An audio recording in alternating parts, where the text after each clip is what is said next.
Assalamualaikum warahmatullahi wabarakatuh. Perkenalkan saya Azahra Rahma dan rekan saya Dini Nabila dari Prodi Pendidikan Luar Biasa semester 3. Di sini kami akan mempresentasikan tentang gangguan spektrum autisme, Autism Spectrum Disorder atau ASD. Gangguan spektrum autisme, Autism Spectrum Disorder atau ASD adalah kondisi yang berhubungan dengan adanya gangguan perkembangan otak pada bagian interaksi sosial dan komunikasi penderitanya. ASD mencakup berbagai kondisi seperti autisme, sindrom Asperger, childhood disintegrative disorder, Eugen Bleuler, Swiss, 1911. Pertama kali mencetuskan autis untuk anak-anak dengan permasalahan interaksi dan asik dengan dunianya sendiri. Pada saat itu autis masuk ke dalam early childhood schizophrenia. Leo Kanner, USA, 1943. Pengamatan pada 11 anak yang gejalanya tidak sesuai dengan disabilitas apapun. Anak dengan permasalahan pada interaksi sosial, komunikasi dan bahasa, minat dan perilaku stereotipe tapi normal pada perkembangan anak early infantile autism. Bernard Rimland, 1964. Autis disebabkan oleh genetik dan biologis, kerusakan pada sistem saraf pusat di otak. Definisi ASD. Simpson dan Lakava, 2008. ASD merupakan gangguan neurologis yang menyebabkan masalah komunikasi, sosialisasi dan perilaku. Baron Cohen, 1993.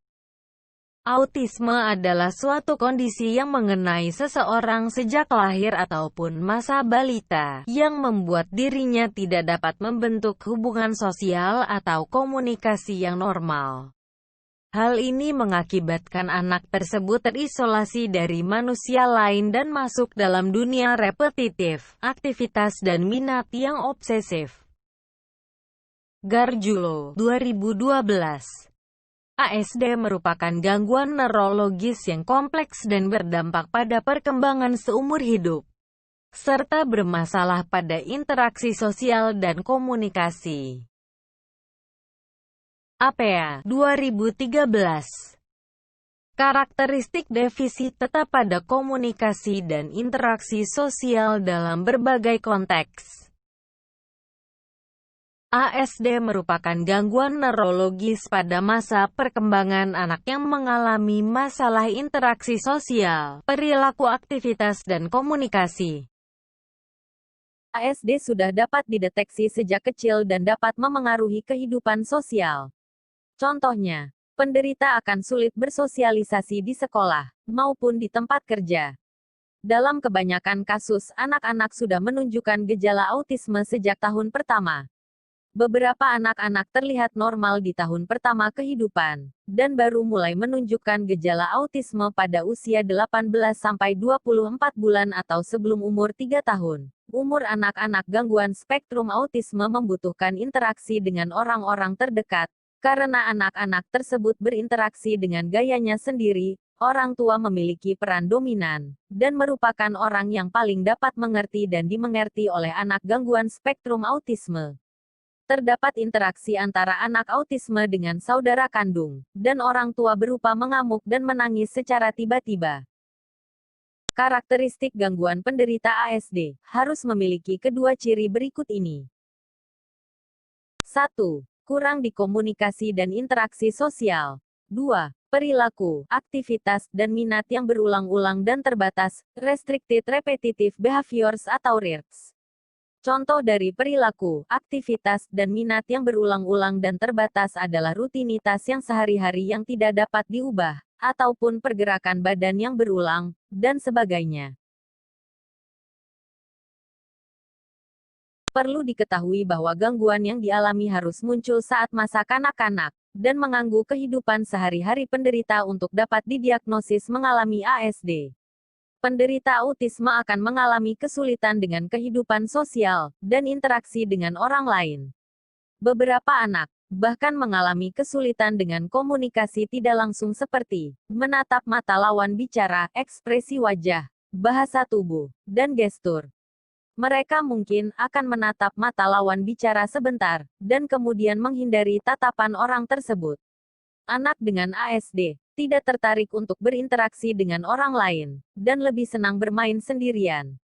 Penderita sulit untuk mengerti emosi dan perasaan orang lain, tidak merespon apabila dipanggil, serta mengalami kesulitan untuk memulai pembicaraan, atau menjadi bagian dari pembicaraan itu.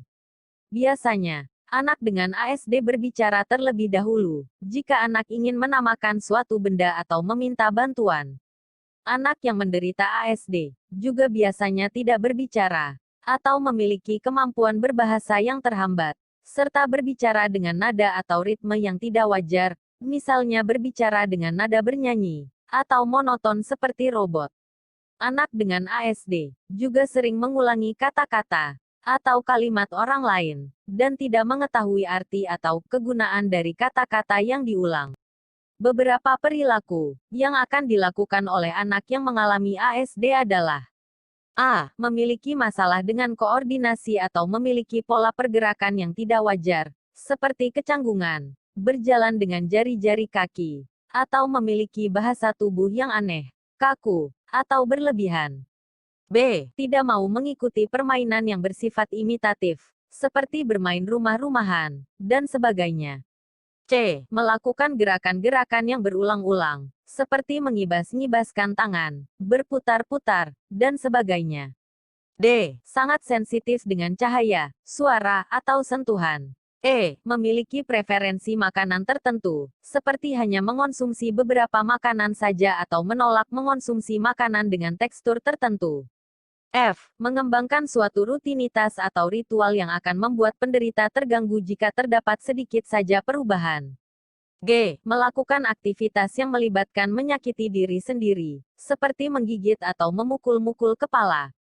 H. Sangat terpaku dengan rincian tertentu dari suatu benda, misalnya perputaran roda pada mobil-mobilan. Namun, penderita tidak mengerti fungsi dari benda tersebut. I. Memiliki fiksasi dengan objek atau aktivitas tertentu dengan intensitas atau perhatian yang tidak wajar. Kriteria autis menurut APA dalam DSM-5. A. Secara menetap mengalami defisit pada komunikasi dan interaksi sosial yang dimanifestasikan dalam 1. Defisit dalam hubungan sosial emosional secara timbal balik atau memulai hubungan. 2. Defisit dalam perilaku komunikasi nonverbal yang digunakan pada interaksi sosial.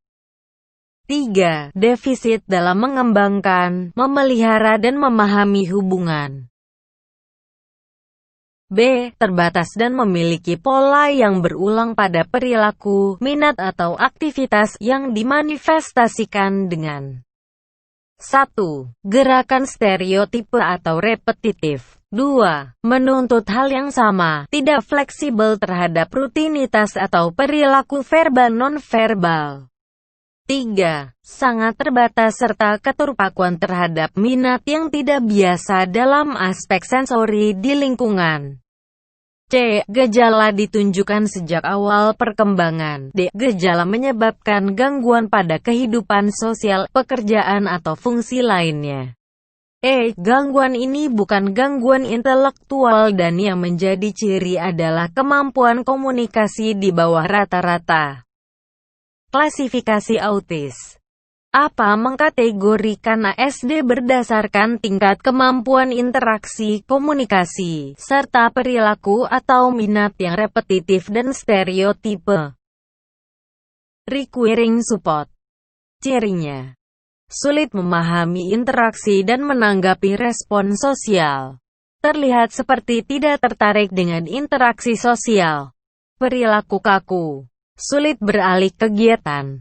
Bermasalah dalam organisasi dan perancangan yang menghambat kemandirian. Level requiring substantial support. Cirinya: defisit keterampilan dan komunikasi verbal dan nonverbal, gangguan sosial secara jelas bahkan dengan dukungan. Inisiasi terbatas pada interaksi sosial. Menanggapi komunikasi dengan cara abnormal. Perilaku kaku dan sulit menghadapi perubahan. Perilaku repetitif sering muncul dan terlihat secara jelas. Level requiring very substantial support. Cirinya sangat terbatas dalam interaksi sosial. Respon minim dalam menanggapi orang lain. Perilaku kaku, kesulitan yang ekstrim terhadap perubahan, repetitif yang mengganggu semua bidang kehidupan. Sangat sulit mengubah fokus atau tindakan.